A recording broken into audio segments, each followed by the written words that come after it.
আবার চলে এসেছি একটা নতুন রেসিপি নিয়ে, খুবই ফেমাস রেসিপি, ইলিশ মাছের পাতুরি।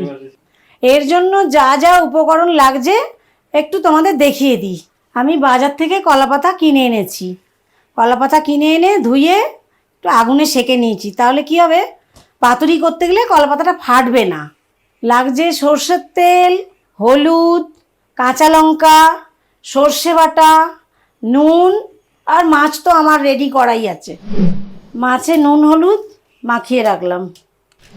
সর্ষেটা আমি পেস্ট করে নিয়েছি, আপনারা পারলে শিলেও বেটে নিতে পারেন। সর্ষে বাটার মধ্যে আমি নুন হলুদ মিশিয়ে দিচ্ছি, আর এতে কাঁচা লঙ্কা পেস্ট করাই আছে অলরেডি। একটু কাঁচা তেল দিচ্ছি, এটা একটু মিশিয়ে নিচ্ছি। মাছগুলো এক এক করে দিয়ে আমি মশলাটা মাখিয়ে নিচ্ছি, সর্ষে পেস্টটা মাখিয়ে নিচ্ছি।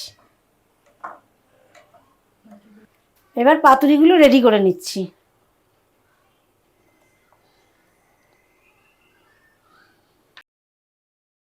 একটা কাঁচা লঙ্কা দিলাম, 4 ফোঁটা সরষের তেল দিলাম। আমি এবার প্যাক করছি।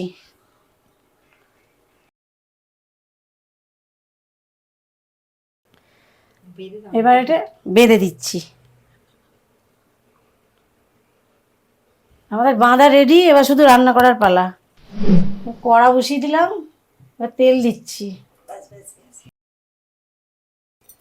এবার পাতুরিগুলো এক এক করে ছেড়ে দেবো, একটু ওলট পালট করে চাপা দিয়ে রাখবো।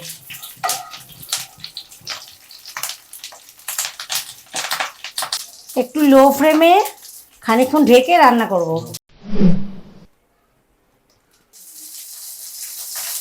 এবার উল্টো পিঠটা একটু ভালো করে ভেজে নেব।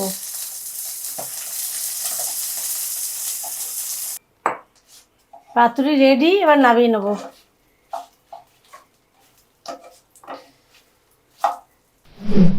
পাতুরি রেডি, এবার টেস্ট করে দেখি কেমন হয়েছে।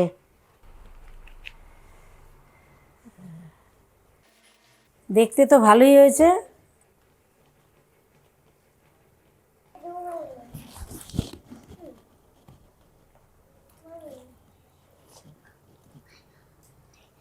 হেভি টেস্টি, খুব ভালো হয়েছে। ভিডিওটা যদি ভালো লাগে লাইক অ্যান্ড শেয়ার করো। তোমাদের কেমন লাগলো কমেন্ট করে জানিও। সাবস্ক্রাইব করে পাশে থেকো। আবার পরের ভিডিওতে আসছি, আবার দেখা হবে।